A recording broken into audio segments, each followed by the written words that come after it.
Vamos orar todos juntos.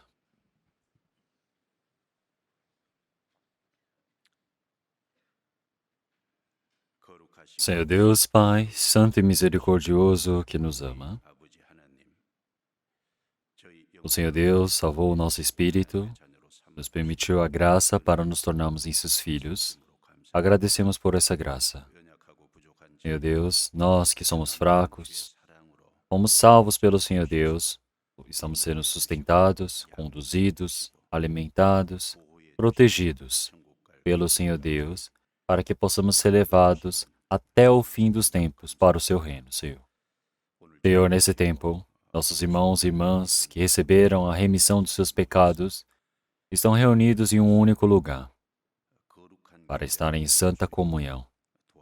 Que o Senhor Deus permita essa graça para nós, para que nós, através da palavra graciosa do Senhor, possa dar coragem ao nosso coração, força, consolo, para que a nossa vida de fé possa ser sustentada pela sua palavra.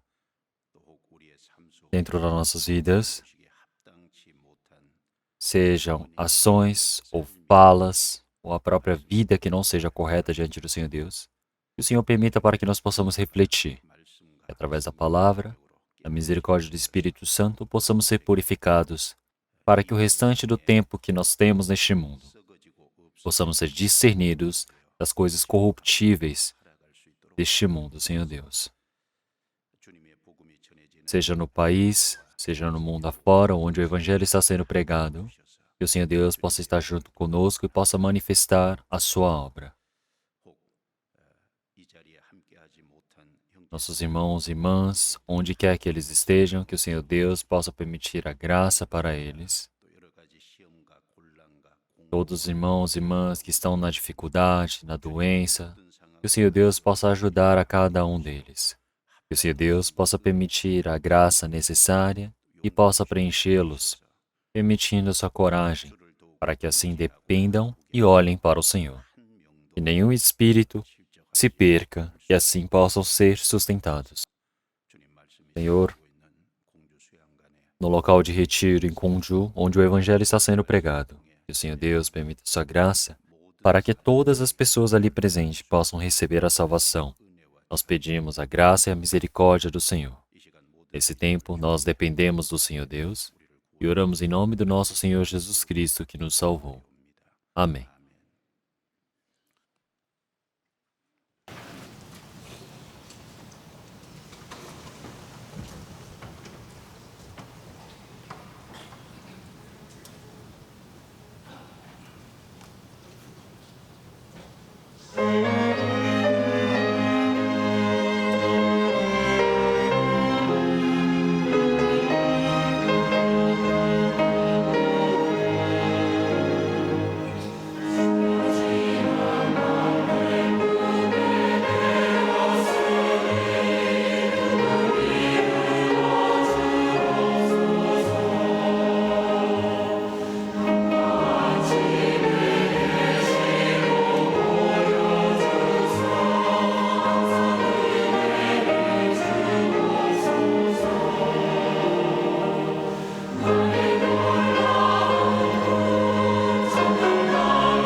Eu agradeço o coral.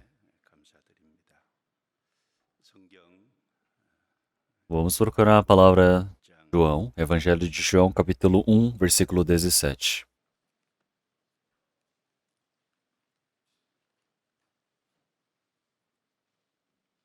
Evangelho de João, capítulo 1, versículo 17.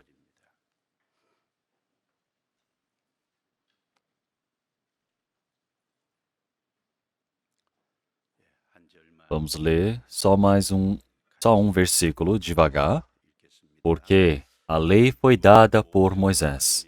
A graça e a verdade vieram por Jesus Cristo. Nós iremos ler só este versículo.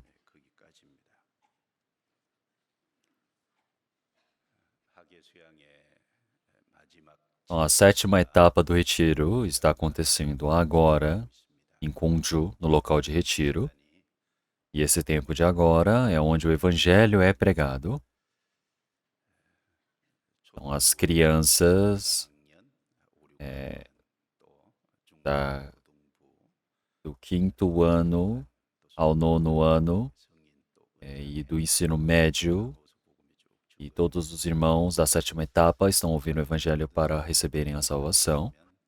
E eu acredito que vai ser excelente se nós tivermos um coração de oração enquanto ouvimos a palavra por esses espíritos. A sétima etapa é a última etapa do retiro, por isso que muitas pessoas vieram. O número de inscrições, pré-inscrições, foi de 7.855. 530 se inscreveram no local e 2.473 vieram das outras etapas. E num total de 10.858 pessoas participaram. E quando nós contamos o número de pessoas que almoçaram ontem, deu mais de 9.000 pessoas. E já que vieram muitas pessoas das outras etapas, contabilizando o número de carros até 9 horas da noite ontem, deu em torno de 2.258 automóveis. Então, um número muito grande de carros. E realmente hoje também vieram muitas pessoas para ouvirem o Evangelho, só a palavra do Evangelho, e também para receber o batismo. Então eu estou preocupado com o número de automóveis do estacionamento. Mas a cada etapa o Senhor Deus permitiu para que nós pudéssemos suportar muito bem. Enquanto nós realizamos o retiro, nós temos muitas dificuldades, mas o Senhor Deus, Ele auxilia de forma necessária, permite para que os irmãos e irmãs possam trabalhar, fazer esse serviço voluntário. Não sem muitas dificuldades, sem emergências, nós estamos conseguindo realizar muito bem. Que os irmãos possam orar por esse trabalho. E após o término do retiro de verão, daqui a um mês, nós temos o retiro de outono, então que os irmãos possam todos ter o coração unido para esse trabalho. Então, muitas pessoas receberam a salvação através da palavra do retiro. As pessoas que receberam a salvação, e principalmente as pessoas que ouviram a palavra agora e receberam a salvação recentemente, vai ser muito importante esta palavra de hoje. O título da palavra de hoje é Discernindo as diferenças que Deus fez. Se nós olharmos na Bíblia, nós podemos ver que existem muitas diferenças feitas pelo Senhor Deus. Então, sobre essas diferenças, nós precisamos saber, precisamos conhecer e aprender a discernir. O Senhor Deus, Ele criou diferenças e nós precisamos conhecer sobre essas diferenças para que assim nós possamos aprender sobre a vida de fé, para crescermos e também possamos ser úteis no trabalho de edificar a vida de fé de outras pessoas. Dentre muitas diferenças que o Senhor Deus Ele criou, enquanto eu for ir pregando, eu acredito que eu não vou conseguir pregar tudo, então eu vou pregar alguns tópicos que eu preparei até que o tempo nos permita. Então, primeiro, sobre as diferenças que foram feitas por Deus, nós temos a diferença da lei e da graça. Então, se nós olharmos desde o Gênesis até o Apocalipse, na Bíblia como um todo, nós podemos ver que o Senhor Deus ele difere a lei e a graça. Nós podemos ver essa diferença feita pelo Senhor Deus na palavra principal. Porque a lei foi dada por Moisés, a graça e a verdade vieram por Jesus Cristo. Então o Senhor, ele cita a lei e a graça e assim os diferencia. Então, se nós olharmos aqui, pensarmos em uma coisa, o Senhor, ele está dizendo que foi dada. Se algo foi dado, é obrigatório, é mandatório. Então, e ele fala que vieram. Vieram quer dizer que é algo que vem de forma voluntária, veio por conta própria. Então, a lei, existe essa diferença para a graça. Nós precisamos ver essa diferença claríssima que aqui nessa palavra fala. O objetivo do Senhor Deus ter permitido a lei com a graça é diferente. Precisamos saber essa diferença, precisamos saber esse objetivo. Porque assim, a salvação própria também se torna mais exata e também se torna uma grande ajuda para a salvação dos outros espíritos. Então, primeiro, se nós pensarmos sobre a lei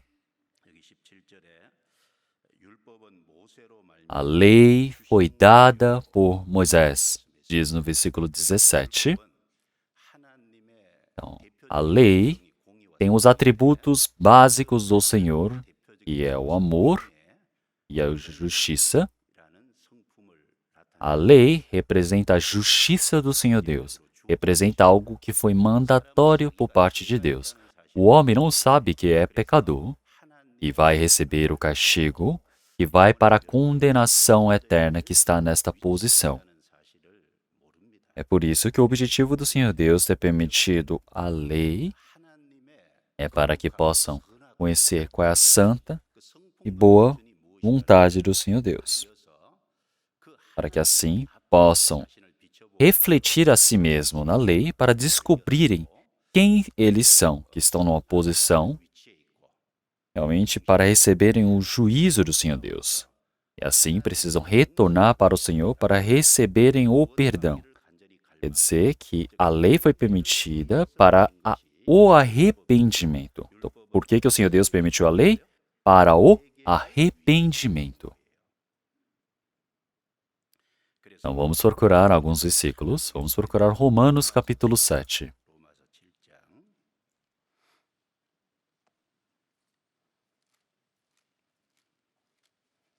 Romanos capítulo 7, versículo 12.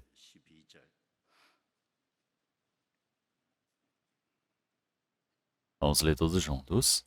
E assim a lei é santa, e o mandamento santo, justo e bom.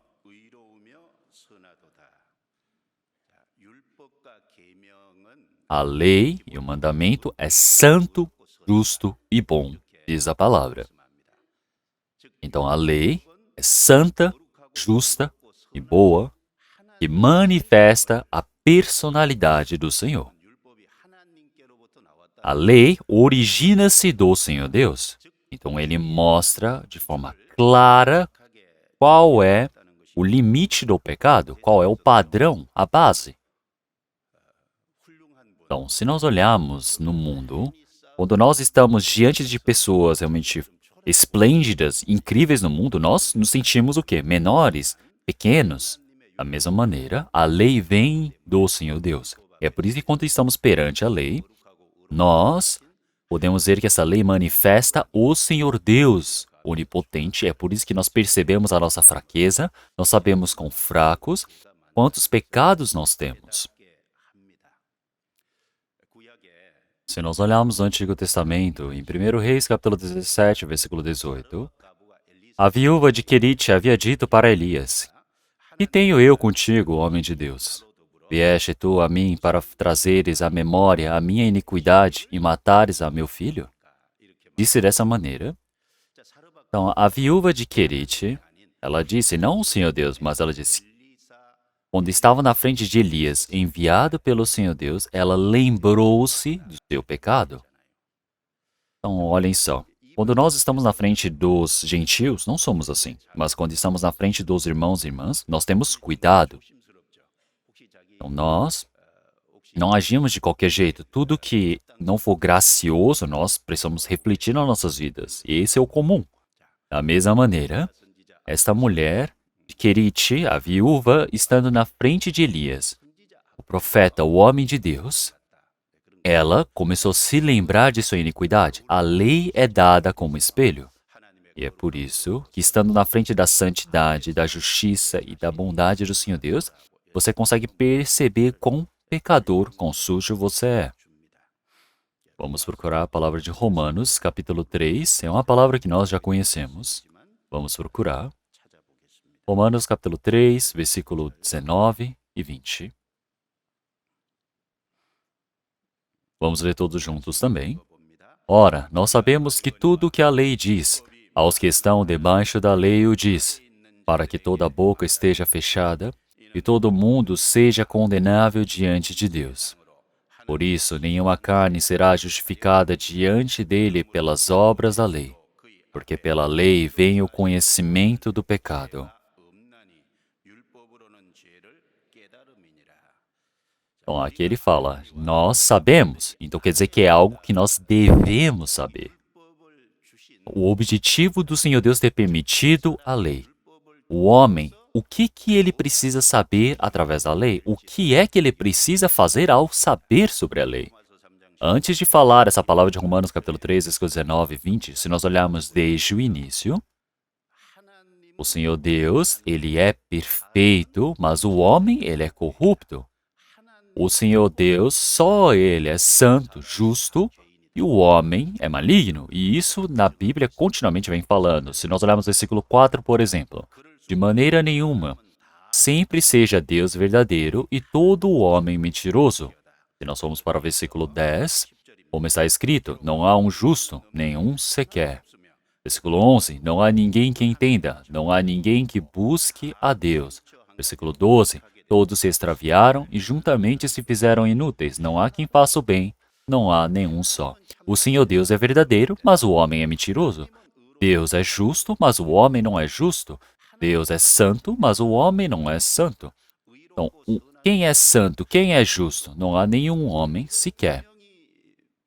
Então, o Senhor Deus, aqui na palavra, continuamente ele vem discutindo sobre esse aspecto. Mas o ser humano ele não aceita esse fato. Então, o que acontece? O que acontece? Precisa bater na pessoa? Não pode bater por não crer. Se ele não aceita esta palavra,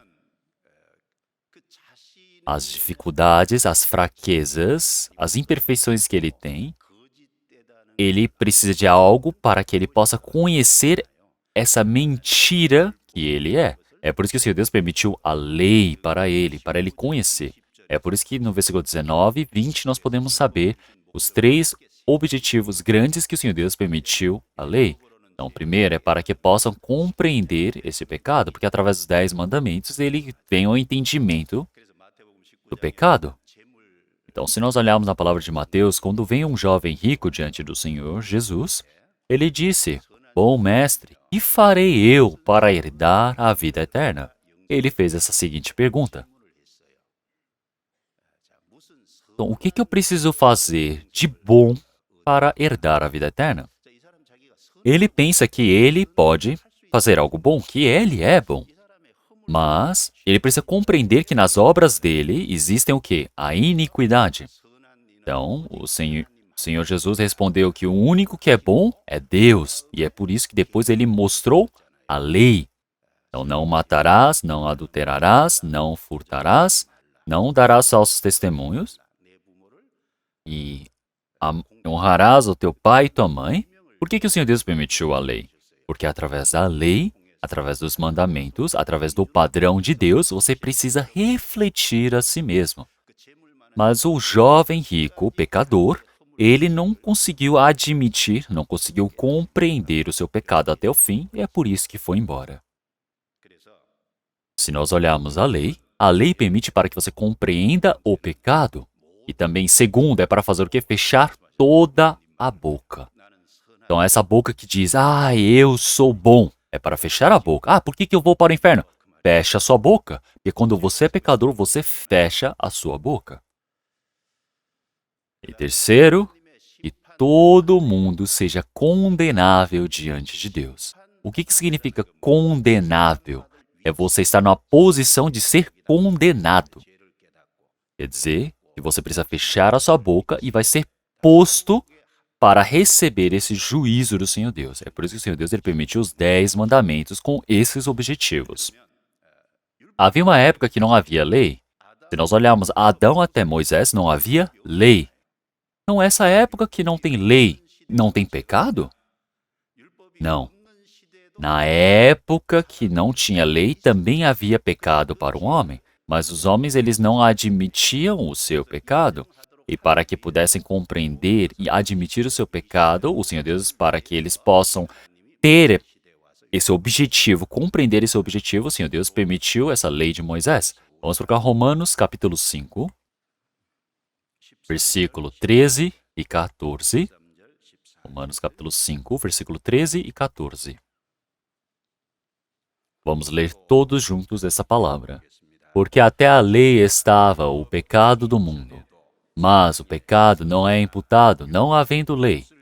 No entanto, a morte reinou desde Adão até Moisés, até sobre aquelas que não tinham pecado, à semelhança da transgressão de Adão, o qual é a figura daquele que havia de vir.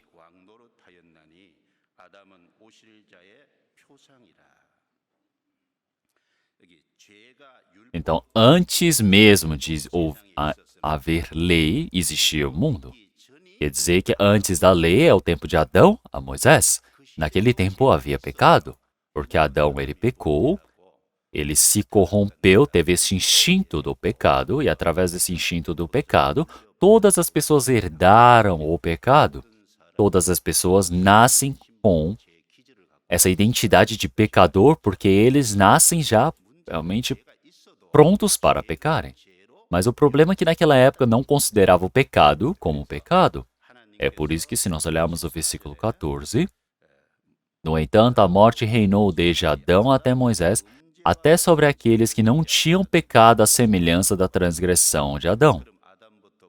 Então, o que significa isso? Quer dizer que desde Adão até Moisés, não é por as pessoas não terem admitido, reconhecido o seu pecado que não havia pecado. Havia. O que estava aqui? Na palavra já disse, a morte reinou desde Adão até Moisés. Então, não importa se você não sabe a lei ou não, o pecado ou não, a morte reina sobre estes homens. Então, é por isso que o Senhor Deus, realmente, ele permite, no tempo de Adão, até hoje, que através da lei, do mandamento, você possa compreender que é pecador, para que você possa vir diante do Evangelho. Esse é o objetivo da lei. E é por isso que a lei não foi permitida para as pessoas que se dizem justas. Ela foi feita para os transgressores, para que as pessoas que têm o pecado possam compreender. E se você não reconhece o seu pecado, você não vai para diante do Senhor Jesus, você não vai para diante do Evangelho.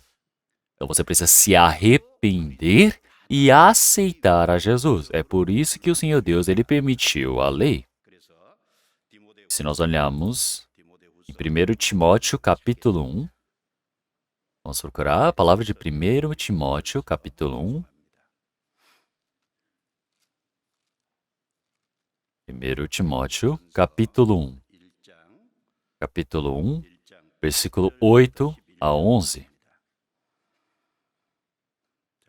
Então, esta palavra é longa, eu irei ler.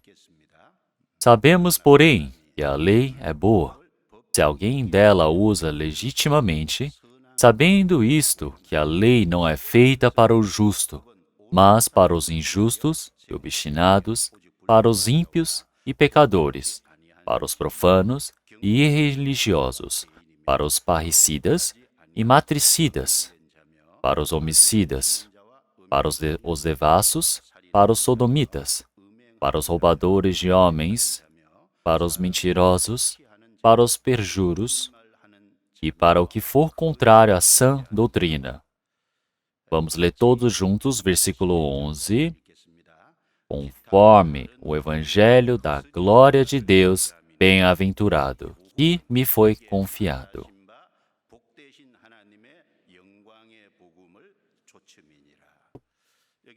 Aqui, o Senhor Deus, ele mostra, ele nos introduz aos dois objetivos de por que permitiu a lei. Então, sabemos, porém, que a lei é boa. Então, quer dizer que existe um objetivo. Então, o que é esse objetivo do Senhor Deus? Então, nós precisamos utilizar a lei conforme o objetivo para que ela seja boa. A lei foi feita para manifestar a justiça de Deus, para mostrarmos que nós estamos abaixo da lei, que nós precisamos fechar a boca e somos condenáveis diante do Senhor Deus, para que assim possamos nos arrepender, possamos buscar este evangelho, a graça de Deus. Então, para que nós possamos fazer todo esse processo, nós precisamos usar a lei dessa maneira. Por isso que a lei, utilizando dessa maneira, ela é boa. A lei, ela foi criada com o objetivo para que nós possamos nos arrepender, para usar dela legitimamente. Então, para você ir para o céu, o processo da lei, o objetivo da lei é para que você possa chegar ao arrependimento. A lei, ela é boa, é porque ela vem de Deus. Então, ela manifesta o padrão, a personalidade do Senhor. É por isso que a lei, ela tem que ser boa. Se alguém usa dela legitimamente. Primeiro, sabendo isto, que a lei não é feita para o justo. Qual o objetivo da lei? Ela não foi feita para os justos. Então, por que as pessoas elas criam leis e leis num país? Porque vai surgindo pecadores, vão surgindo infratores. Então, para parar, para impedir esse pecado, nós criamos leis. E também através dessa lei, para que possa julgar, possa condenar, possa dar essa, seja essa multa, seja a condenação devida para aquela pessoa. Então a lei, ela não foi feita para os justos. A lei, ela foi feita para aqueles que pecam. Então quem são essas pessoas que pecam? Então, se nós olharmos o versículo 9 até o versículo 10, o Senhor ele está falando sobre os 10 mandamentos. Porque se nós olharmos, parece um pouco complicado, porque são vários tipos de pessoas, mas se olharmos bem, não são os 10 mandamentos, porque olhem só, para os injustos e obstinados, para os ímpios e pecadores, para os profanos e religiosos. Quer dizer que são os pecadores para contra Deus. Então quer dizer que o primeiro pecado até o quarto pecado, que nós não devemos cometer, que diz nos 10 mandamentos, é para com o Senhor Deus, não é? E depois ele fala o quê? Para os parricidas e matricidas, que é o quinto, não é? Para você honrar o seu pai e sua mãe. Quem não honra são parricidas e matricidas. Os devassos e sodomitas são aqueles que é sobre a prostituição e o adultério. E depois, para os roubadores de homens. Então, para não roubar, para não furtar.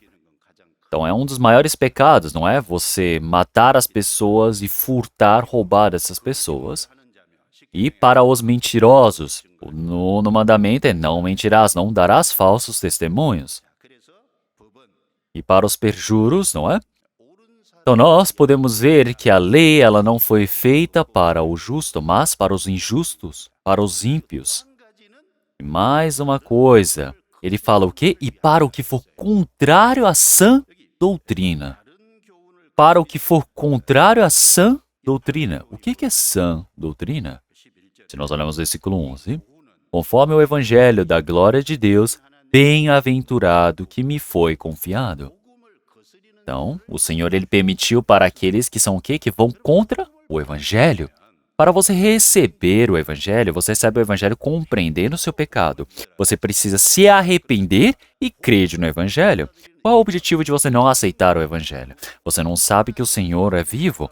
Você não se arrepende, você não está preparado para retornar para o Senhor.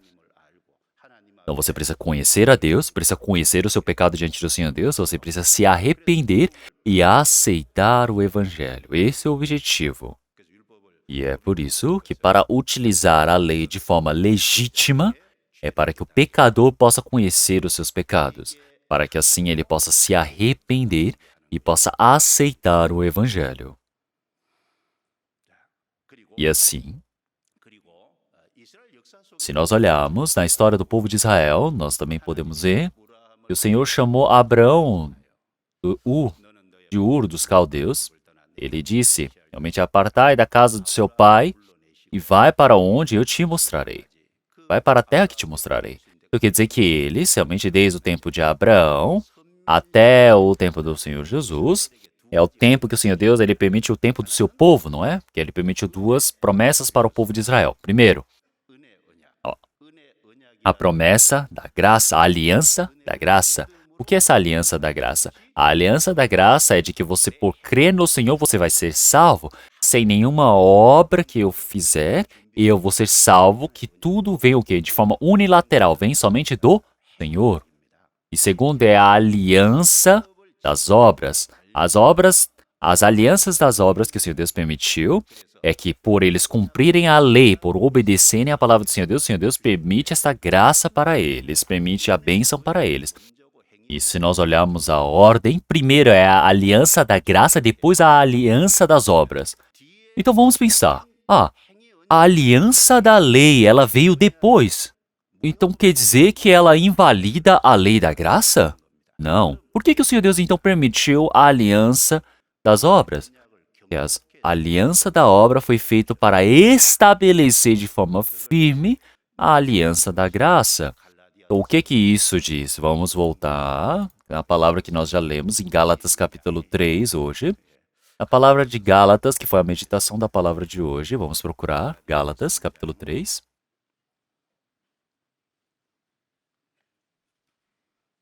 A partir do versículo 17.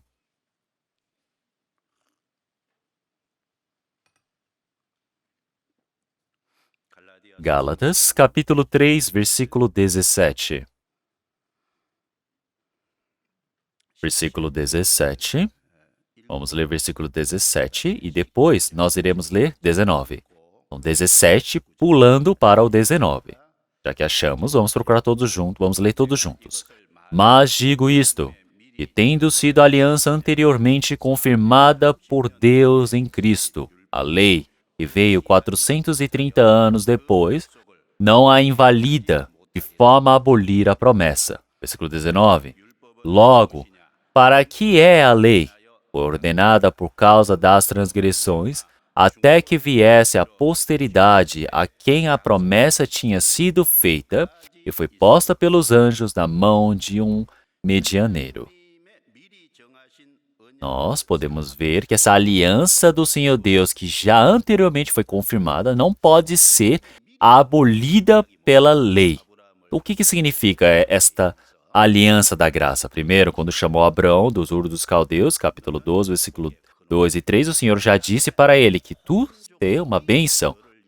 Então, todas as nações, todas as famílias da terra serão abençoadas em ti. Então, todos irão receber a bênção através de você.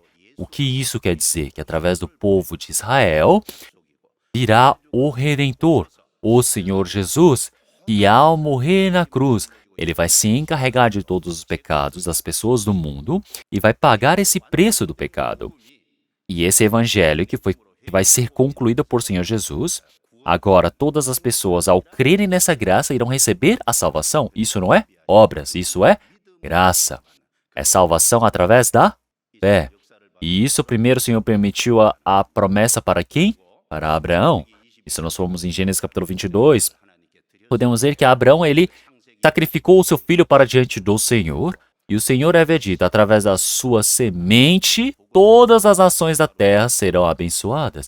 O que é essa semente? Jesus Cristo. E nós somos um pouco mais adiante. Gênesis capítulo 26, versículo 4, o Senhor também já prometeu para Isaac.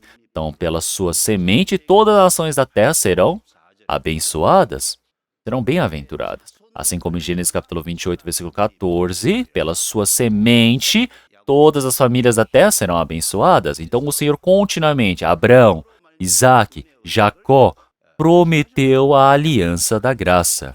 E chegando no tempo de Jacó, eles entraram para o Egito. E o que é o Egito? É os 430 anos que diz nesse versículo que nós já lemos, que é o tempo do Egito. Então, quando terminou os 430 anos, o povo de Israel, o povo hebreu, saiu do Egito.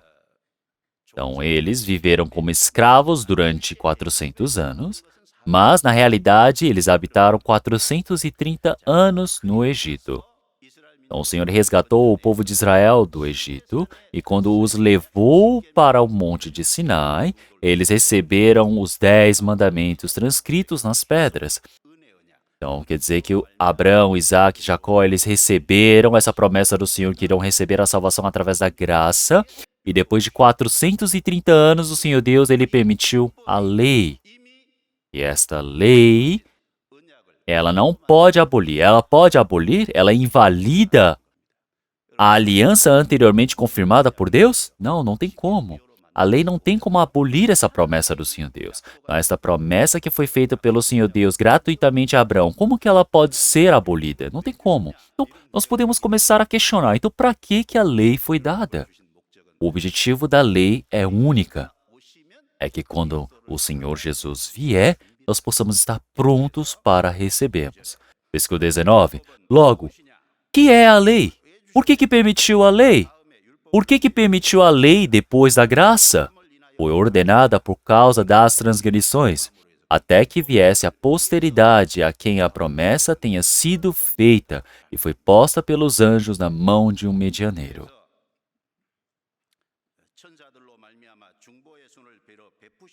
Então, ele foi posto pelos anjos nas mãos de um medianeiro e o Senhor ele permitiu para que viesse a posteridade a quem a promessa tinha sido feita. Então, isso quer dizer que até quem? Até a descendência de Jacó, a descendência de Abraão, que já foi prometida, que todas as famílias da terra seriam abençoadas, que representa o Senhor Jesus. E através deste Cristo,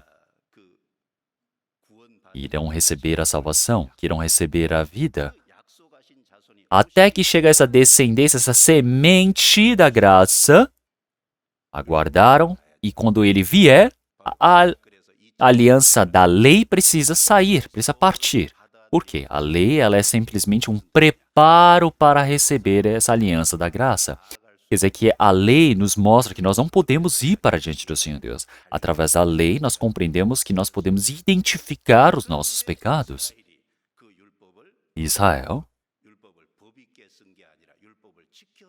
eles tentaram ir para o céu através das obras da lei, não foram pela aliança da graça. É por isso que eles compreenderam errado essa palavra do Senhor.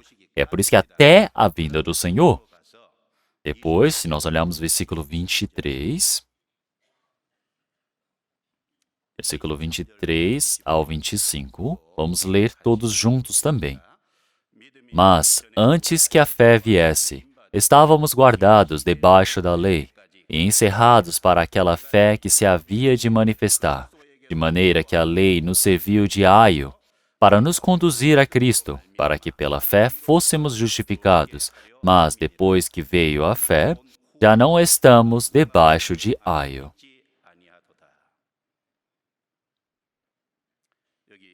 Se nós olharmos muito bem detalhado aqui, está escrito, antes que a fé viesse, versículo 25, depois que veio a fé.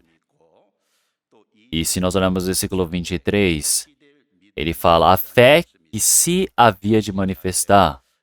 Se nós olharmos o versículo 24, fala, de maneira que a lei nos serviu de aio para nos conduzir a Cristo. Então, se nós olharmos individualmente, existe antes de vir a fé, não é? Para nós. E também existe a fé que se havia de manifestar, a fé que é manifesta, e depois existe o depois que veio a fé. Então, antes de vir a fé, todas as pessoas vieram de Adão, nasceram aonde eles estavam nascidos abaixo da lei. É por isso que nós estávamos presos em algo chamado lei. A lei, ela nos coloca abaixo dela, fecha a nossa boca e nos faz condenáveis. Quer dizer que nós precisávamos receber essa condenação do Senhor por conta de Adão. Mas, o que essa lei ela faz? Ela nos serviu de aio. O que é esse aio? No tempo que a palavra dessa Bíblia foi escrita, aio é um professor que cuida de crianças. Então, se nós olharmos, por exemplo, numa casa rica naquela época, uma criança nasceu, então ela precisa crescer e até ela ir para a escola, enquanto ela está em casa, ela aprende as coisas básicas, sejam etiquetas, ensinamentos básicos, e o próprio cuidado é feito por este aio, o condutor. Então, nós podemos ver que o aio, ele é como se fosse aquele condutor da nossa vida, o nosso mestre. Então, nós todos também, através da lei, enquanto estávamos vivos, estamos vivos nessa terra, descobrimos que somos pecadores, que precisamos ir para Cristo. Então nós nos arrependemos e vamos para Cristo. Quer dizer que através do espelho você descobre as suas imperfeições para se lavar. Quer dizer que através das obras da lei eu posso descobrir o meu pecado, que eu sou condenável, e assim eu posso me lavar diante do Senhor. Eu posso receber o perdão dos pecados. E assim, recebendo a Cristo, quem recebe a salvação, agora ele já não está o quê? Já não está debaixo de aio, quer dizer que não está debaixo da lei, porque ele já chegou na fé. Então, nós podemos dizer, quando você já saiu da condenação, da lei, do juízo, do aio, nós nos afastamos por recebermos a salvação. Então, qual é o objetivo da lei? Está escrito nessas palavras. A lei, que é o mestre, o aio, permite para que possamos compreender, e através do objetivo da lei, nós precisamos usá-la de forma legítima, certo? Isso que é o importante. Então, após compreendermos a lei, nós descobrimos que nós estamos em uma posição de sermos culpáveis. Então, o que nos salva? É a graça. A graça é que nos salva. É por isso que, se nós olharmos em João, capítulo 1, Evangelho de João, capítulo 1, versículo 17.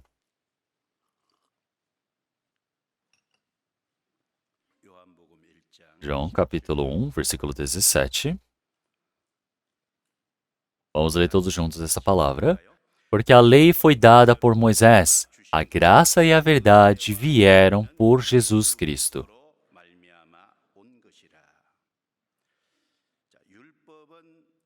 A lei, dentre os atributos de Deus, ela manifesta a justiça de Deus, nos foi dada de forma compulsória. A graça e a verdade vieram por Jesus Cristo. Aqui ele fala, vieram por. Então, a conjugação do verbo vir, ela tem esse significado de vir voluntariamente, de ter sido algo voluntário, algo passivo. Então, dentre os atributos do Senhor, o que representa o amor de Deus? É a graça. Então, o plano do Senhor Deus de nos salvar não foi nos permitido porque nós pedimos ao Senhor Deus. Então, nós, já que temos o Espírito, a imagem de Deus, é por isso que nós éramos pessoas que merecemos ir para o castigo eterno por conta de nossos pecados. O Senhor, ele, por amar esse Espírito dentro das pessoas, dentro dos homens, ele permitiu o seu Filho unigênito, Jesus Cristo. Quer dizer que ele preparou esse plano da salvação. E é por isso que o Senhor Jesus, ele veio conforme esse plano, morreu na cruz e pagou todo o pecado, pagou todo o salário deste pecado por nós. Quer dizer que isso começou através do Senhor Deus, por parte de Deus, é algo voluntário. Então, é por isso que se nós olharmos, quando o Senhor Jesus ele veio, realmente não é que haja alguém que venha tomar de mim, como em João capítulo 10. Realmente o Senhor, ele veio entregar a si mesmo.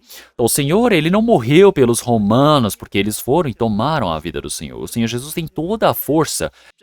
Mas por que o Senhor Jesus, ele foi crucificado? Não é que falta poder ao Senhor. Ninguém pode tomá-la do Senhor Jesus. O Senhor Jesus, ele mesmo se entregou. E também como em 1 Pedro, capítulo 2, versículo 24, levando ele mesmo em seu corpo os nossos pecados sobre o madeiro. Então, levando ele mesmo, quer dizer que foi algo voluntário, foi feito por ele mesmo. Então, quer dizer que ele se encarregou de nossos pecados. Qual é o motivo disso? É o amor. Como em João capítulo 3, versículo 16, Deus amou o mundo de tal maneira que deu seu Filho unigênito, para que todo aquele que nele crê não pereça, mas tenha a vida eterna.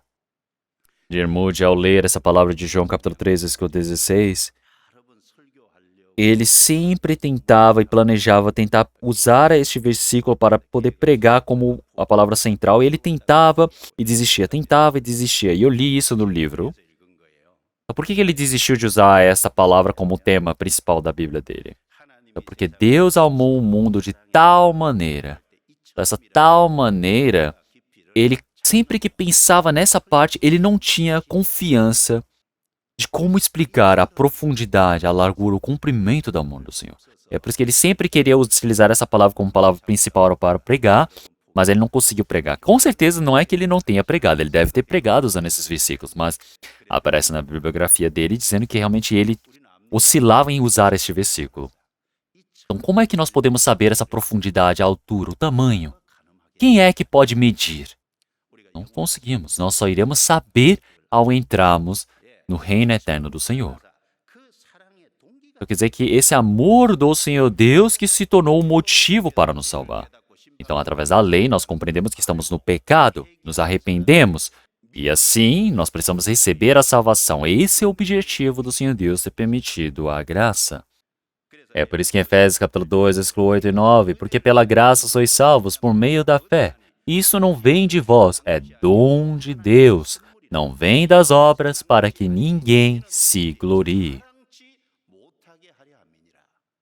E é por isso que a lei, existe uma diferença da graça. O objetivo é diferente.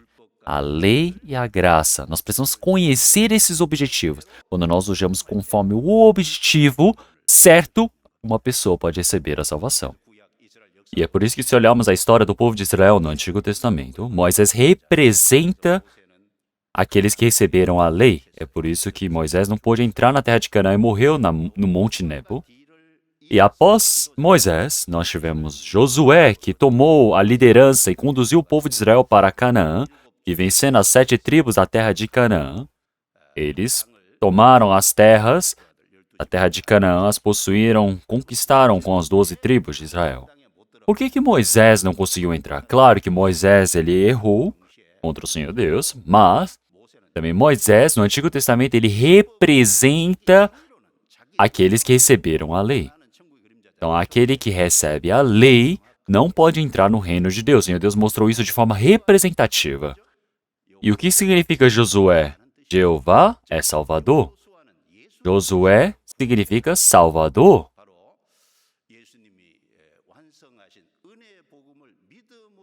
Isso, o Senhor ele nos mostra através de Josué que você só pode entrar através da fé no reino de Deus e usando de forma representativa Moisés e Josué. Isso quer dizer que a salvação ela vem a partir do Senhor Jesus Cristo, que voluntariamente ele nos amou.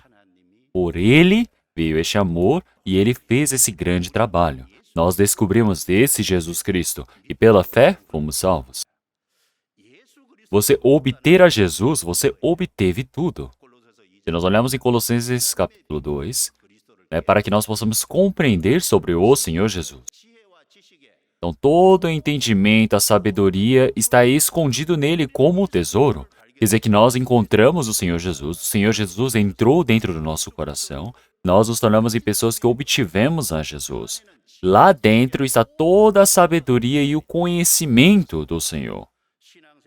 Como se fossem tesouros, os tesouros do conhecimento e da sabedoria. Quer dizer que tudo que nós necessitamos, a sabedoria e o conhecimento estão dentro de Cristo Jesus. E quando nós entramos no reino eterno do Senhor Deus, quer dizer que nós, todas as coisas que necessitamos está dentro dele.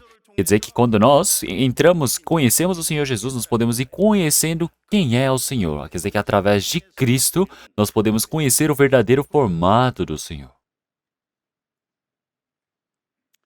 E é por isso que a graça e a verdade vieram através do Senhor Jesus Cristo. Nos foi dada pela graça.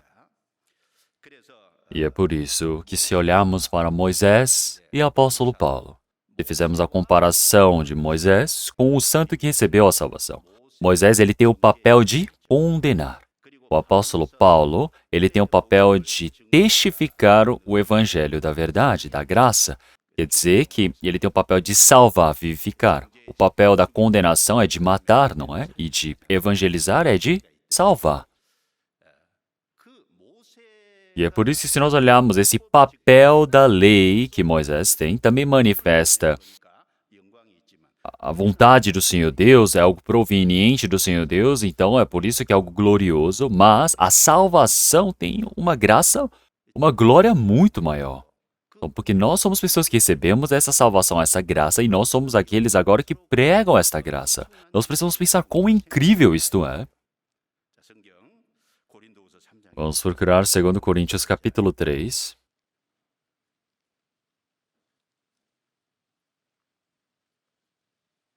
2 Coríntios capítulo 3, a partir do versículo 6 ao 11, eu irei ler. O qual nos fez também capazes de ser ministros de um novo testamento, não da letra, mas do Espírito. Porque a letra mata e o Espírito vivifica. E se o ministério da morte, gravado com letras em pedras, veio em glória, de maneira que os filhos de Israel não podiam fitar os olhos na face de Moisés por causa da glória do seu rosto, o qual era transitória. Como não será de glória o ministério do Espírito? Porque se o ministério da condenação foi glorioso, muito mais excederá em glória o ministério da justiça. Porque também o que foi glorificado nesta parte não foi glorificado por causa desta excelente glória. Porque se o que era transitório foi para a glória, muito mais é em glória o que permanece. Vamos ler versículo 17 e 18 todos juntos. Ora, o Senhor é o Espírito, e onde está o Espírito do Senhor, aí há liberdade. Mas todos nós, com o rosto descoberto, refletido como um espelho a glória do Senhor, somos transformados de glória em glória na mesma imagem, como pelo Espírito do Senhor. Se nós olharmos em 2 Coríntios, capítulo 3, versículos 6 ao 11, Moisés, ele está na posição, no ministério de condenar e Paulo para vivificar. Então, este evangelho que vivifica, quão glorioso ela é. Então, ele dá 7 formas, 7 explicações de por que é gloriosa. Versículo 6, ele fala, o qual nos fez também capaz de ser ministros de um novo testamento. Então, nós todos somos ministros do Novo Testamento. A lei é o Antigo Testamento, o Evangelho é o Novo Testamento. Então, o Senhor Deus, ele permitiu para que todos que receberam a salvação fossem capazes de ser ministros do Novo Testamento. Nós todos somos ministros do Novo Testamento, como Paulo. Então, mas a diferença é que se eu faço esse trabalho ou não faço, como? Se eu faço pela letra ou faço isso pelo Espírito? Então, o que é a letra? Que a letra quer dizer que são as Escrituras. Então, se você olhar a lei foi dada como letra. Quer dizer que ela foi escrita. Mas o que é do Espírito, o Senhor, ele nos deu a vida para dentro de nós. Então, o Evangelho é através do Espírito. É por isso qual é a diferença? Letra e Espírito. A letra é o que mata, o Espírito é o que vivifica. A lei, ela tem o objetivo final de matar. Como? Fazer você compreender que é pecador, fechar a sua boca, te condenar e ir para a morte. Mas o Espírito, ele vivifica o Espírito que estava morto, tira do inferno. E aqui ele fala que também é o que foi escrita em letras em pedras, gravado com letras em pedras. O Espírito, ele é gravado dentro do nosso coração. E se o ministério da morte, gravado com letras em pedras, veio em glória, de maneira que os filhos de Israel não podiam fitar os olhos na face de Moisés por causa da glória do seu rosto, a qual era transitória, como não será de maior glória o ministério do Espírito? Então, realmente, a lei também tem essa glória do Senhor Deus, mas o ministério do Espírito tem uma glória muito maior. Moisés, quando ele recebeu a lei do Senhor Deus pela segunda vez, ele ficou no monte durante 40 dias. Ele não pôde ver o rosto do Senhor Deus, mas enquanto estava em comunhão com o Senhor Deus, ele recebeu os 10 mandamentos. Ele recebeu o mandamento na comunhão perto do Senhor Deus. E o que tinha no rosto de Moisés? Havia uma luz, um resplendor realmente especial que havia no rosto de Moisés. Então, se nós olharmos para Moisés, isso é o quê? É algo realmente transitório, é momentâneo. Essa luz que ficou no rosto dele era porque ele estava perto do Senhor Deus. Mas ela vai desaparecer. Ela vai desaparecer. É por isso que Moisés, ele cobriu seu rosto com pano, porque o povo de Israel tinha medo dessa luz. Mas ele cobriu essa glória, porque é uma glória que há de desaparecer. Porque o importante aqui que é transitória. A lei é transitória. Mas e a graça? É eterna.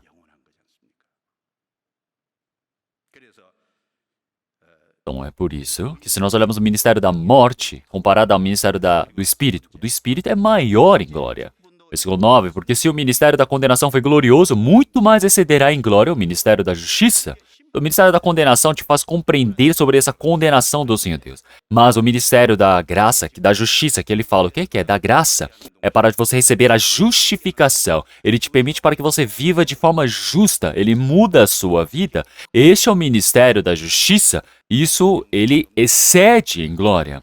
Porque também o que foi glorificado nessa parte não foi glorificado por causa desta excelente glória. Então ele faz essa comparação entre essas glórias. Então, se nós olharmos a lei, que é o ministério da morte, é uma imensa glória, mas o ministério da justiça é muito maior. E é por isso que no sétimo, porque se o que era transitório foi para a glória, ele fala que é transitório é algo que desaparece, algo que some, algo que passa. Quando Moisés recebeu a lei, como seu rosto ficou resplandecendo, brilhando, da mesma maneira esta glória há de passar, que é a lei. Mas e o que é esta glória que aqueles que receberam a salvação recebem? É a glória que permanece, o dos salvos. Como no versículo 17, ora, o Senhor é Espírito, e onde está o Espírito do Senhor, aí há liberdade. Quer dizer que nós fomos libertos do pecado, da condenação do inferno, e nós fomos libertos, recebemos essa salvação, e ao mesmo tempo, mas todos nós, com o rosto descoberto, refletindo como um espelho a glória do Senhor, somos transformados de glória em glória, na mesma imagem, como pelo Espírito do Senhor. Quer dizer que cada momento mais nós vamos crescendo diante do Senhor Deus, e por fim nós iremos entrar no reino do Senhor Deus, porque nós iremos ver o Senhor Deus em glória, nós iremos permanecer com o Senhor para sempre.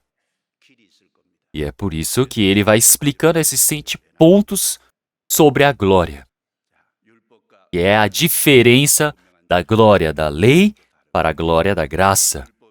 Então, a graça, ela é bem mais gloriosa do que a lei. Então, nós somos pessoas que recebemos a salvação através desta fé pela graça. E é por isso que nós precisamos ter orgulho disso, nós precisamos considerar isso como algo glorioso. Como é que nós devemos viver, então? Será que nós não devemos pregar essa palavra? Então, como no retiro que nós tivemos 7 etapas, nós nos esforçamos, no meio do sofrimento, nos dedicamos, nas coisas difíceis, nós fomos em frente.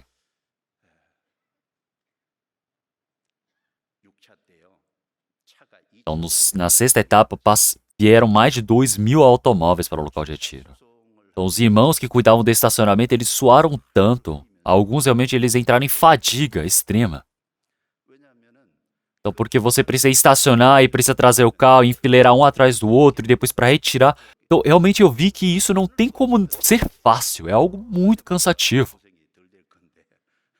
Não tem nem lugar para pôr tanto carro. Mas os irmãos, eles vão se esforçando, procurando lugar e tentando organizar. Por que fazem isso? Porque esta graça que eu recebi, esta salvação que eu recebi, ela é extremamente importante, é extremamente preciosa. E é por isso que nós precisamos saber que existe essa diferença entre lei e graça. Nós saímos da lei, nós recebemos essa graça, Cristo está dentro de nós. Então, nós precisamos agradecer nesse ponto, nós precisamos fazer tudo o que nós precisamos nesse trabalho. E agora existe uma diferença entre o vivo e o morto. Ao ver do Senhor Deus existe o vivo e o morto. Então, existe uma diferença exata entre o vivo e o morto. Vamos procurar a palavra de Mateus, capítulo 8. Mateus, capítulo 8.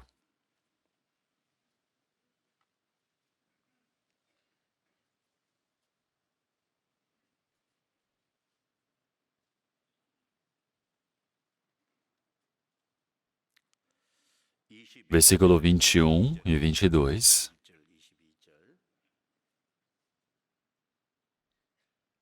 Vamos ler todos juntos. E outro de seus discípulos lhe disse: Senhor, permita-me que primeiramente vá sepultar meu pai. Jesus, porém, disse-lhe: Segue-me e deixa os mortos sepultar os seus mortos.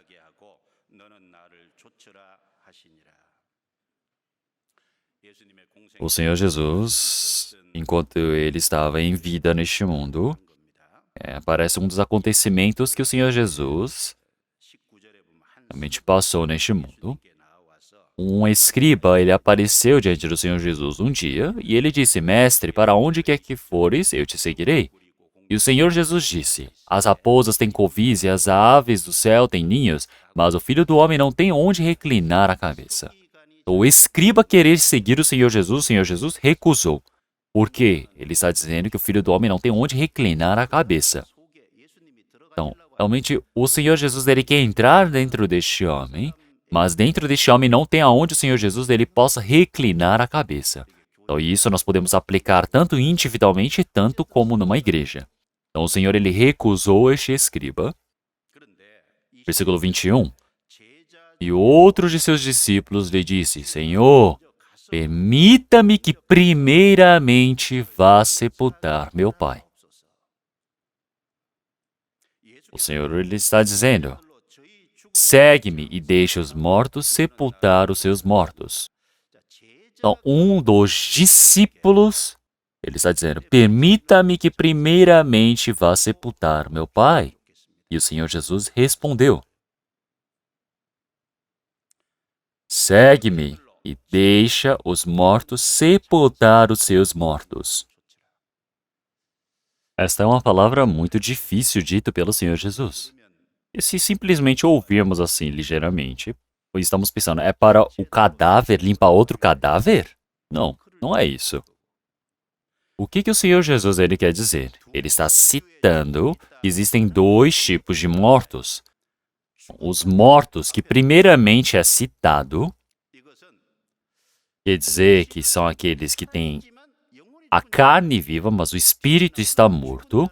E os mortos que aparecem depois são aqueles que têm a carne morta. Então, deixar os mortos, que têm o espírito morto, sepultar os mortos em carne, isso quer dizer que o Senhor ele está dizendo para deixar aqueles que estão mortos em espírito sepultar os mortos em carne. E ele disse para aquele discípulo: segue-me. O Senhor Jesus, nesta palavra, ele se refere à diferença do vivo e do morto. Então, existe uma diferença do vivo e do morto. E isso não é simplesmente falar sobre o destino final da vida ou morte, mas está dizendo que o vivo e o morto existe uma diferença clara. A diferença é até os céus. Então, existe claramente uma diferença do vivo para o morto. O vivo tem um dever, um trabalho que ele pode fazer como vivo. O morto tem um trabalho para ele fazer como morto. Então, existe uma diferença clara do vivo para o morto. Não é que a carne seja importante. Então, nós precisamos saber que existe a morte em espírito também. Se nós olharmos no Jardim do Éden, o Senhor Jesus disse em Gênesis capítulo 2, versículo 17, mas a árvore do conhecimento do bem e do mal dela não comerás, porque no dia em que dela comeres, certamente morrerás. Mas Adão desobedeceu à palavra do Senhor Deus, comeu deste fruto, e se nós olharmos em Gênesis capítulo 5, ele viveu até 930 anos. E no dia em que dela comeres, certamente morrerás. Essa palavra do Senhor, será que foi mentira? Será que foi descumprida? Não, não é isso.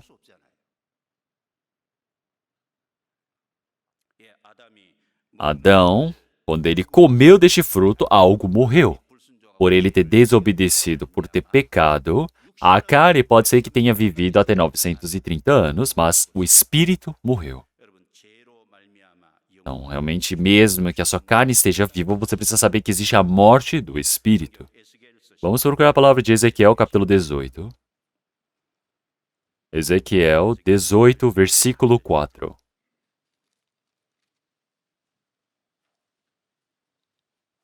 Capítulo 18, versículo 4. Vamos ler todos juntos. Eis que todas as almas são minhas, como é a alma do Pai. Assim também a alma do Filho é minha. A alma que pecar, essa morrerá. Então, todas as almas são minhas, quer dizer que todas as almas pertencem a Deus. Então, a alma que pecar, essa morrerá. Nos ditados de Israel, o pai comeu um fruto azedo e a boca do filho ficou azeda. Isso é um ditado que eles vêm descendo.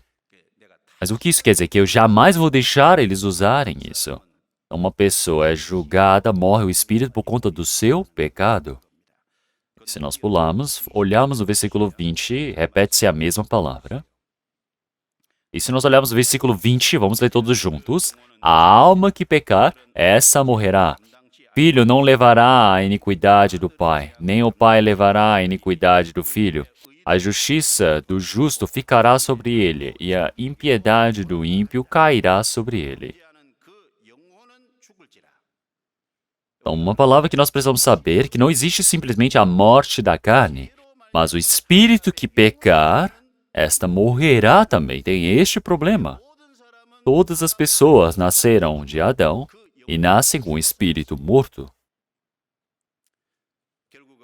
Quer dizer que por fim já nascem com essa concupiscência corrupta de viverem pecando. Por que o Senhor Jesus ele veio ao mundo? Para salvar este espírito morto. Ele veio como espírito vivificador. Vamos procurar 1 Coríntios, capítulo 15, versículo 45. Capítulo 15, versículo 45.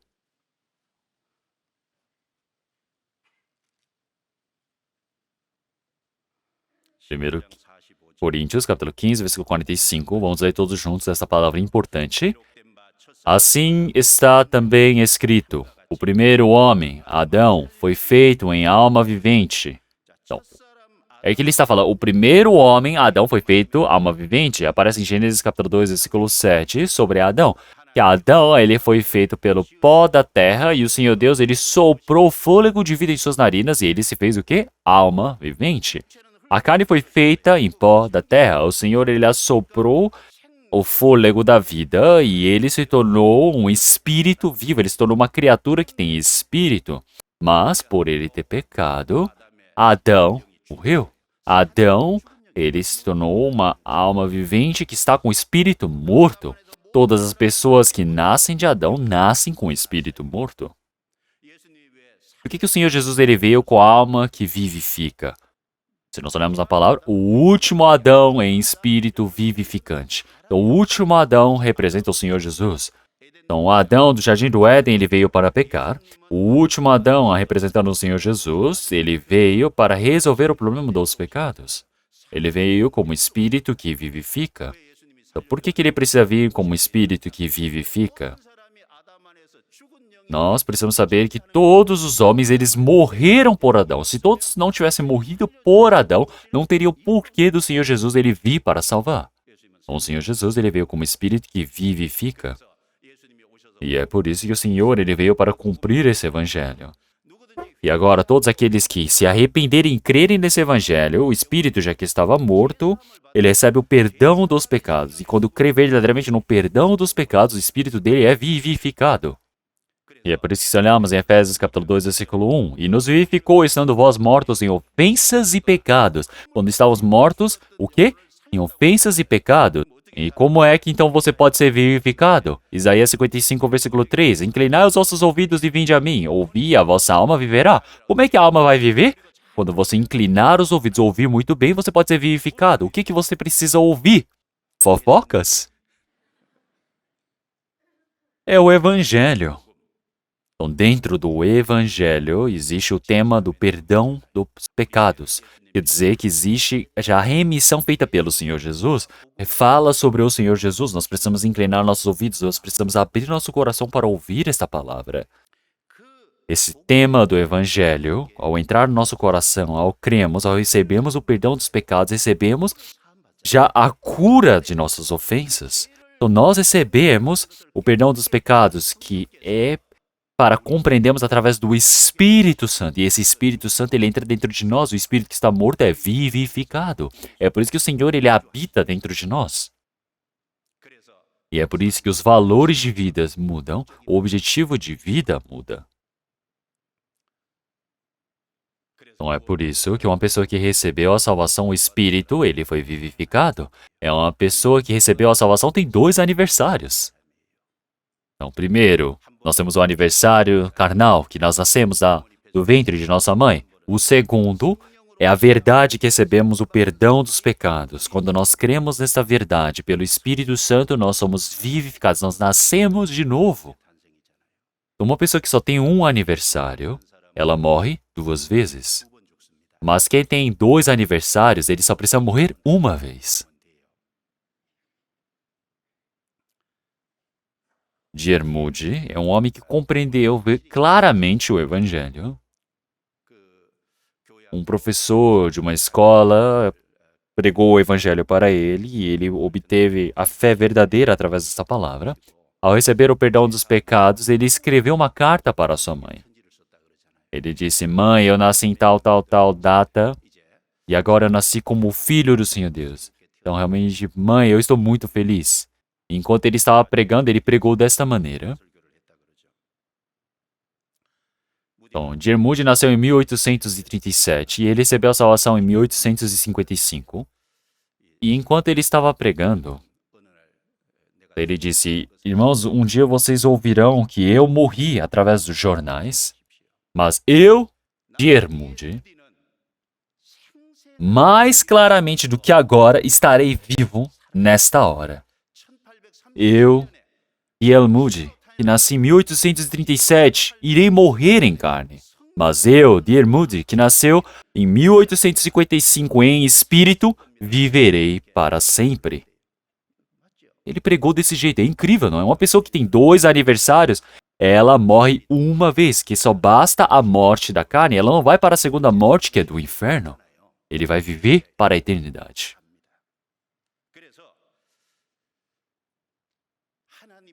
E é por isso que ao ver do Senhor existe o morto e o vivo. Existe uma diferença clara do morto para o vivo. Quem é vivo é aquele que recebeu a salvação em espírito foi vivificado. Uma pessoa que recebeu a salvação, ele cair no meio da carne, viver como os mortos, do mesmo jeito ele é considerado vivo diante do Senhor Deus. Já que ele está vivo, o Senhor está dizendo, levanta-te dentre os mortos. Vamos procurar Efésios capítulo 5, versículo 14. Efésios capítulo 5, versículo 14.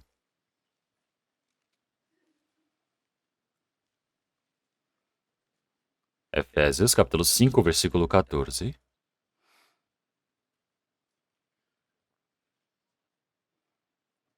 Vamos ler todos juntos. Por isso diz, desperta tu que dormes, e levanta-te dentre os mortos, e Cristo te esclarecerá. Não, perdão, eu não estava enxergando aqui na frente. Então, por isso diz, desperta tu que dormes, e levanta-te dentre os mortos, e Cristo te esclarecerá. Se nós olharmos ali na frente, no versículo 8, porque no outro tempo erais trevas, mas agora sois luz no Senhor, andai como filhos da luz. Então, uma pessoa que recebeu a salvação precisa dessa palavra, porque são as pessoas da luz. Então, ele está dizendo que, ó, tu que dormes, desperta. Quer dizer que ele recebeu a salvação, mas mesmo assim a vida de fé dele está o quê? Parada, travada, vivendo entre os mortos.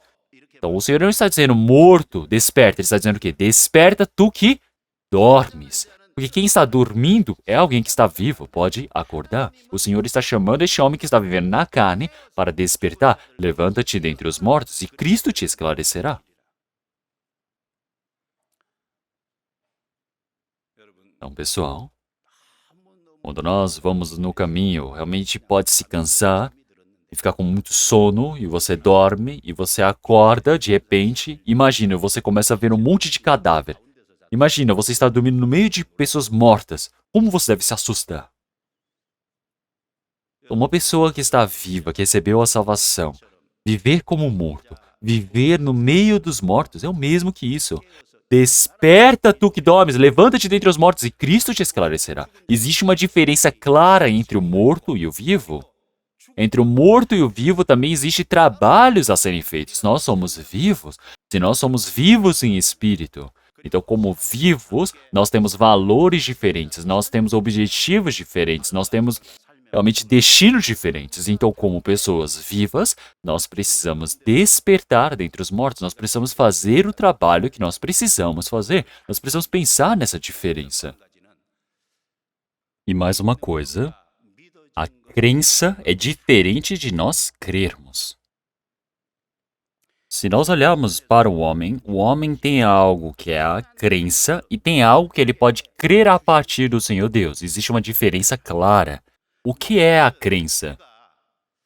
Representa a minha vontade de querer crer e crermos em algo. Quer dizer que abrimos o coração para o Senhor Deus e o Senhor Deus permite para que possamos crer e assim recebemos a vida. E é por isso, através dessa diferença da crença e do crido, nós precisamos saber a partir do Senhor Deus, algo que nós precisamos abrir o nosso coração para aprendermos diante do Senhor Deus, para que o Espírito Santo ele possa trabalhar. Nós precisamos saber disso.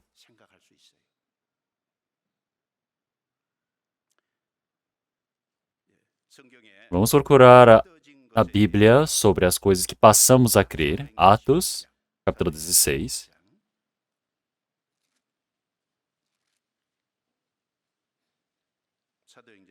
Atos, capítulo 16, versículo 13 e 14. Vamos ler todos juntos. E no dia de sábado saímos fora das portas, para a beira do rio, onde se costumava fazer oração, e assentando-nos, falamos às mulheres que ali se ajuntaram. E uma certa mulher chamada Lídia, vendedora de púrpura da cidade de Tiatira, e que servia a Deus, nos ouvia, e o Senhor lhe abriu o coração para que estivessem atentos ao que Paulo dizia. Então, se nós olharmos aqui nessa palavra, versículo 14 tem duas palavras principais. Então, uma certa mulher chamada Lídia, que servia a Deus. Então, depois, o sujeito mais importante que aparece aqui é e o Senhor lhe abria o coração. Então, nós podemos dizer que Lídia, ela ouvia, ela ouviu, e o Senhor abriu o coração para que estivesse atenta ao que Paulo dizia.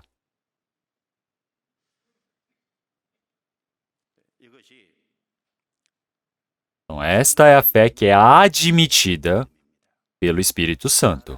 O homem ele precisa abrir o coração para ouvir. Quando ele tenta ouvir, o Espírito Santo ele trabalha e abre o coração dessa pessoa. E ele permite para que possa crer. Você recebe o Espírito Santo, você recebe esta ajuda do Espírito Santo. E é a fé recebida e determinada pelo Espírito Santo. Aparecem diversas palavras assim. Então, nós já havíamos procurado a palavra de Gálatas, capítulo 3. Vamos procurar. Gálatas, capítulo 3.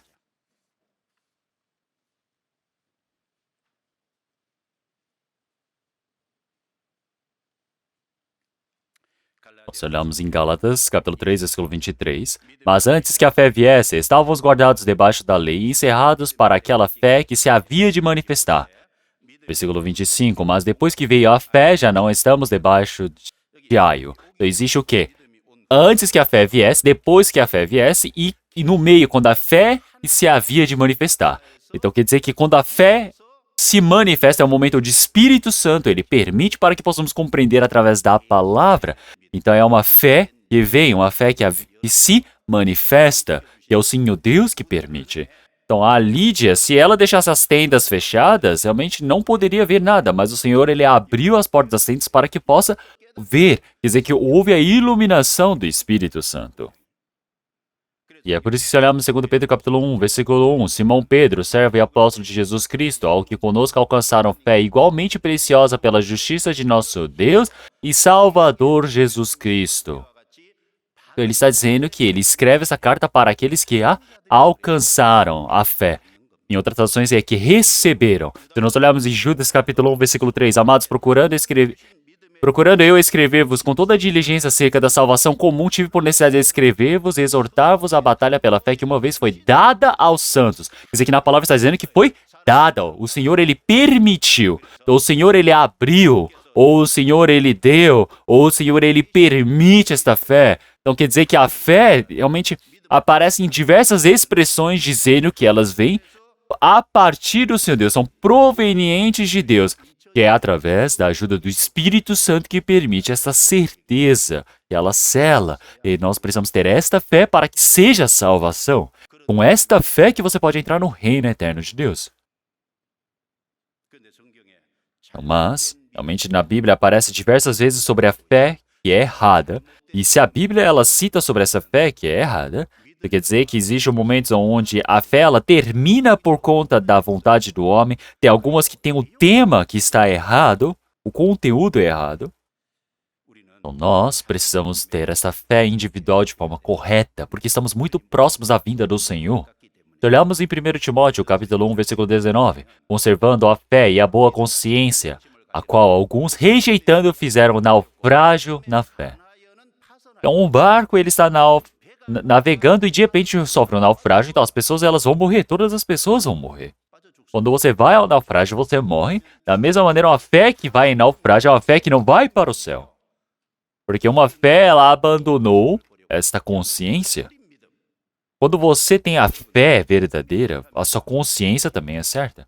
Quando você tem uma fé verdadeira, o Espírito Santo entra dentro de nós. E através da vida do Espírito Santo, nós temos a boa consciência, porque ela restaura a verdadeira função e o dever, o papel dela. Então, ela permite para que nós possamos discernir esta palavra, a vontade do Senhor Deus. Algumas pessoas dizem, eu recebi a salvação.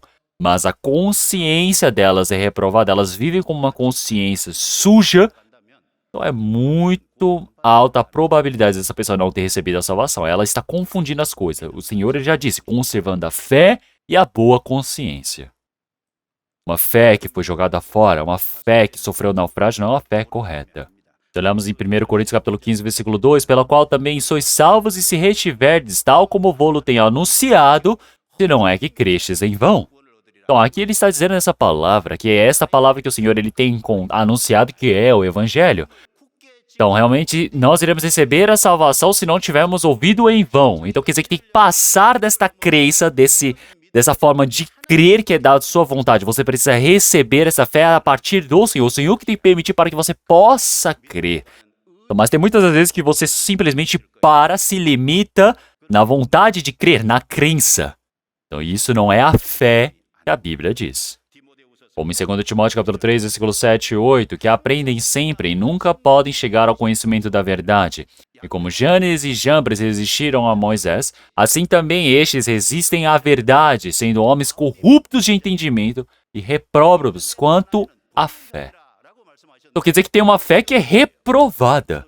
Ele diz que crê no Senhor Deus, na Bíblia, mas vai passando o tempo, ele vai contra, se opõe. Quer dizer que desde o início a verdade não entrou dentro dele.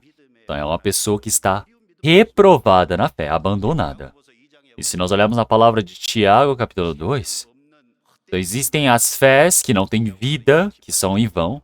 Versículo 18, mas alguém dirá, tu tens fé e eu tenho as obras. Mostra-me a tua fé sem as tuas obras, e eu te mostrarei a minha fé pelas minhas obras. Aparece essa palavra. Então isto é em vão. Tu crês que há um só Deus? Fazes bem. Também os demônios nos creem e estremecem, ó homem vão. Queres tu saber, a fé sem as obras é morta? Então realmente o endemoniado, ele soube, quem era o Senhor Jesus, ele consegue identificar. Quer dizer que aquele que tem essa imagem espiritual, ele consegue saber quem é o Senhor. Ele falou, o tempo nem é chegado, por que viestes a mim? Questionou o diabo, dizer, filho de Deus, o demônio começou a questionar o Senhor. Então, o demônio, ele sabe quem é filho de Deus.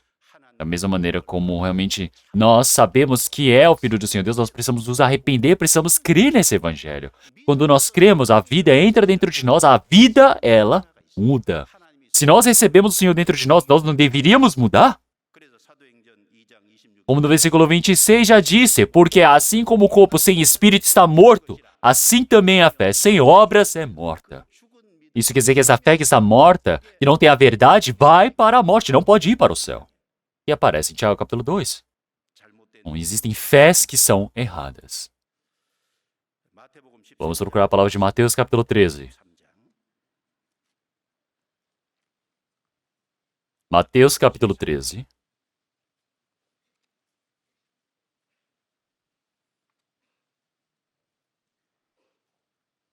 Mateus capítulo 13.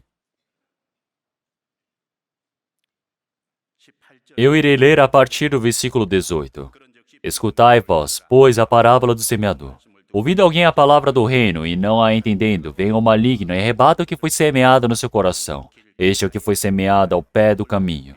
O que foi semeado em pedregais é o que ouve a palavra e logo a recebe com alegria. Mas não tem raiz em si mesmo, antes é de pouca adoração e chegada a angústia e perseguição por causa da palavra, logo se ofende. E o que foi semeado entre os espinhos é o que ouve a palavra, mas os cuidados deste mundo e a sedução das riquezas sufocam a palavra e fica infrutífera. Vamos ler todos juntos esse versículo 23. Mas o que foi semeado em boa terra é o que ouve e compreende a palavra, e dá fruto, e produzem 100, outro 70 e outro 30. Então, se nós olharmos na parábola do semeador, aparecem 4 tipos de campos. Versículo 19 é aquele que foi semeado no caminho. Versículo 20, o que foi semeado em pedregais. Versículo 22, o que foi semeado entre espinhos. Versículo 23, o que foi semeado em boa terra. Quando é semeado em boa terra, ele ouve e compreende. Então quer dizer que assim você pode produzir em 30, 70, 100 vezes. Então nós podemos ver o caminho, os pedregais, o espinheiro. Todas essas fés são fés que não podem ir para o céu.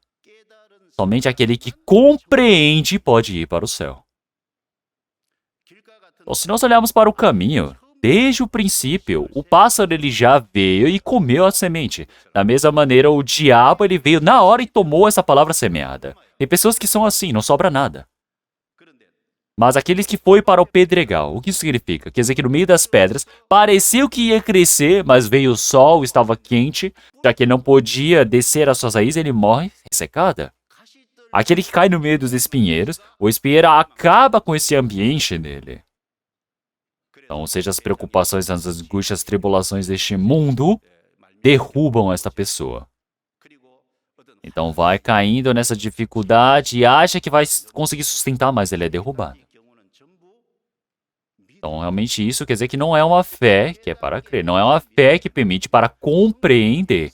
Então, não é uma fé dada pelo Espírito Santo.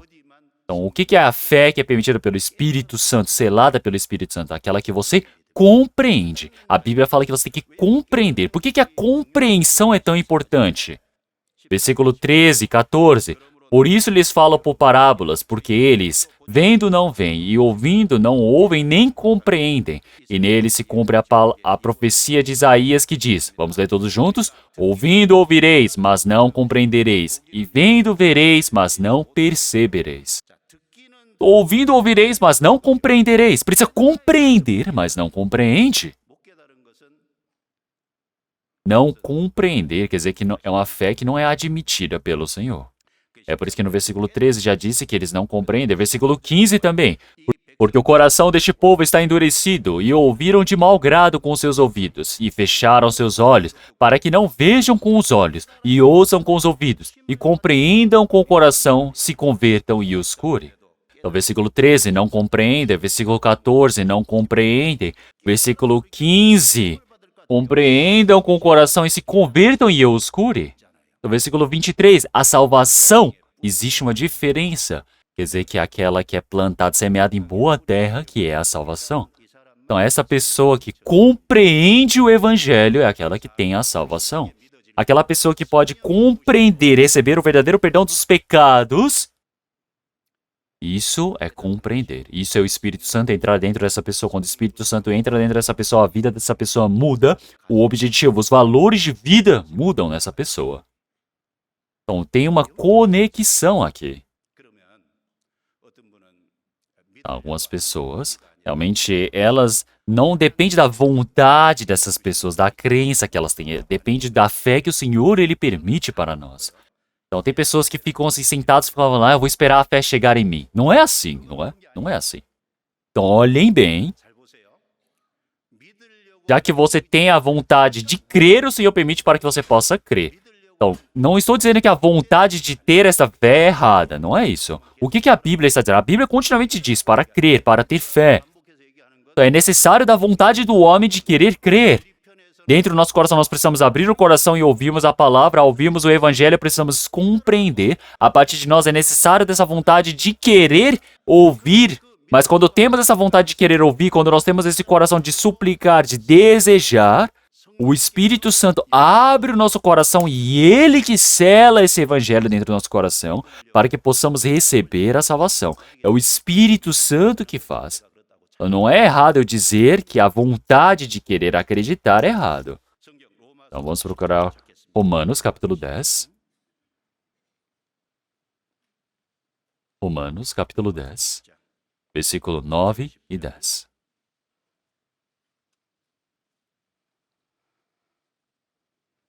Versículo 9 e 10. Vamos ler todos juntos. A saber, se com a tua boca confessares ao Senhor Jesus e em teu coração creres que Deus o ressuscitou dentre os mortos, serás salvo, visto que com o coração se crê para a justiça e com a boca se faz confissão para a salvação. Então, se nós olharmos bem nesta palavra, então, se confessares ao Senhor Jesus, isso mostra que a atividade, a proatividade dessa pessoa. E em teu coração creres que Deus o ressuscitou dentre os mortos, será salvo. Versículo 10, e que ele está dizendo que é visto que com o coração se crê para a justiça. Versículo 9, você crê com o coração. Versículo 10, você olhar aqui, com o coração se crê. Tem uma diferença, não é? Então, aqui no versículo 9, se em teu coração creres que Deus... Então, quer dizer que é necessário que venha de mim que eu possa crer, não é? É uma vontade minha. Versículo 10, com o coração se crê. O que é essa coisa de se crer? Quer dizer que o Senhor Deus que Ele permite para que eu possa crer. Entendeu?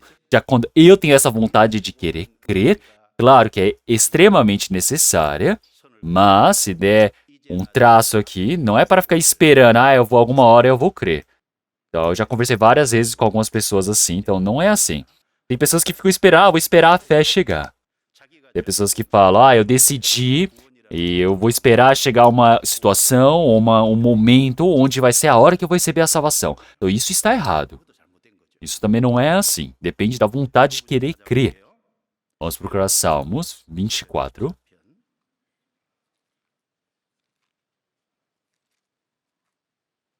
Salmos 24.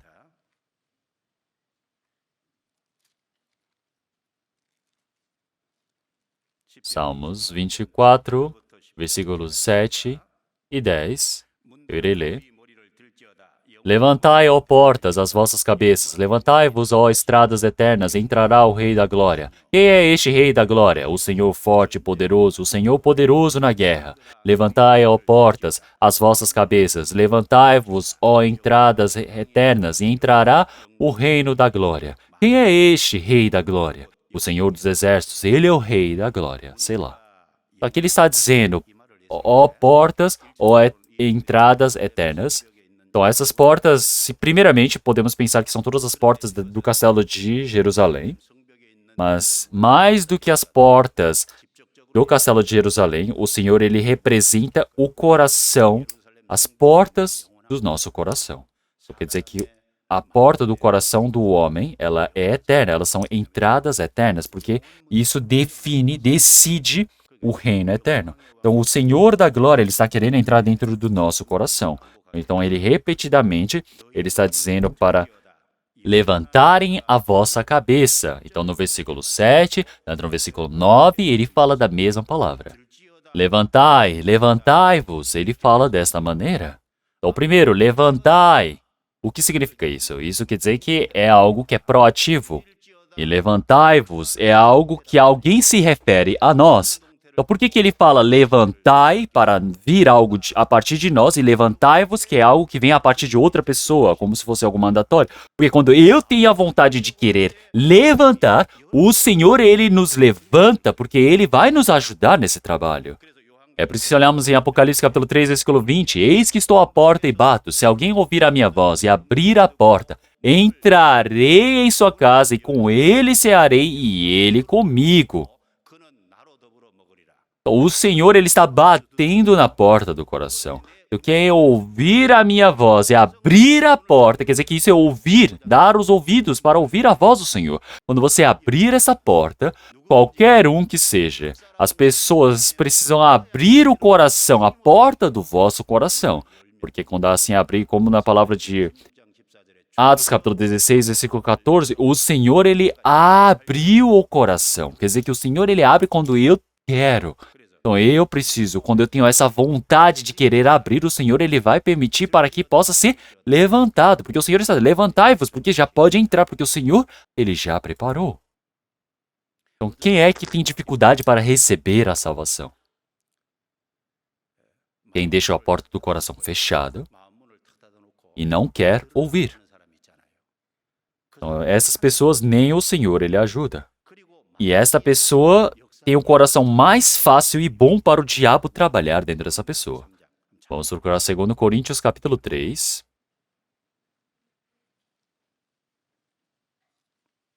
Vamos procurar 2 Coríntios capítulo 4, capítulo 4, versículo 3 e 4. Então eu irei ler 2 Coríntios capítulo 4, versículo 3 e 4. Mas se ainda o nosso evangelho está encoberto, para os que se perdem está encoberto, nos quais o Deus deste século cegou os entendimentos dos incrédulos, para que lhes não resplandeça a luz do evangelho da glória de Cristo, que é a imagem de Deus. Então, quando está encoberto para aqueles que se perdem. Então, são aquelas pessoas que já vão para o fim. Nós podemos começar a pensar, será que existem essas pessoas que vão para a perdição? Não, no versículo 4 ele fala, nos quais o Deus deste século cegou os entendimentos dos incrédulos. O que isso quer dizer? Então, tem pessoas que são teimosas de não querer crer. Então, ele já confundiu o coração dessas pessoas. Então, porque é muito bom, porque cegou-os para que eles não possam ter esse entendimento. Então, nem o Senhor Deus ajuda essas pessoas. E o diabo, ele adora trabalhar com essas pessoas.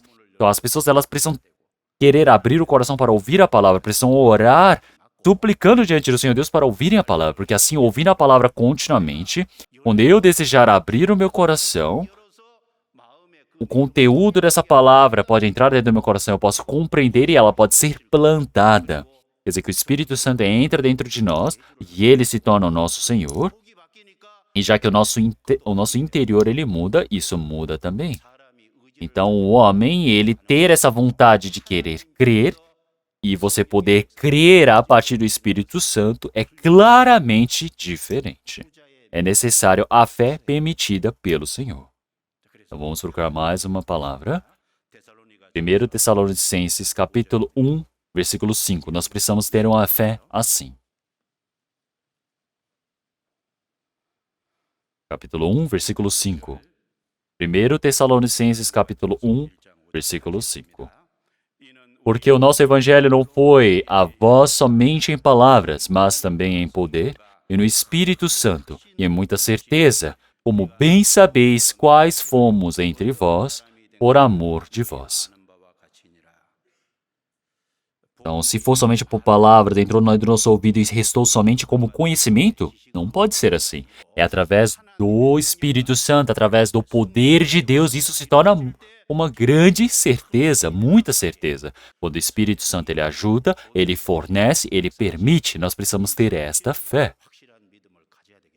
E é por isso que hoje, na realidade, eu queria pregar 7 tipos de diferenças, mas eu preguei somente 3 diferenças. Primeiro, a lei da graça, a diferença do morto para o vivo, e a diferença entre a vontade de crer do homem e a fé permitida pelo Senhor Deus. Eu gostaria que vocês pudessem repensar nesses pontos. E no nosso século, qual é o problema das igrejas atuais? É que, mesmo que a graça e a fé tenham uma diferença exata, elas estão ligadas. Então, se nós recebemos essa graça do Senhor Deus, que ela tem o mecanismo do amor. O problema é você dividir o amor e o temor de Deus. Então, tem pessoas que adoram neste mundo dividir o amor do Senhor Deus do temor da justiça de Deus. Então, eles falam sobre o amor, a bênção de Deus, mas não falam sobre o castigo, o inferno. Já que falam tanto de amor, não tem como o amor se cumprir desse jeito. Quando você recebe a salvação, você pela fé, pela graça, você recebe a salvação, porque você precisa crer primeiramente através da lei de que você é pecador, precisa ter o arrependimento. Mas as igrejas do mundo, já que fazem, eles separam um do outro, não tem como crer mesmo querendo crer. Se torna errado, porque eles simplesmente pegam a graça, o amor e querem pregar essas coisas. E é por isso que não dá certo. Então nós precisamos compreender esses fatores de forma clara para que para nós individualmente também nós possamos saber realmente que isso se torna uma grande ajuda para quando nós formos evangelizar. Vamos orar todos juntos.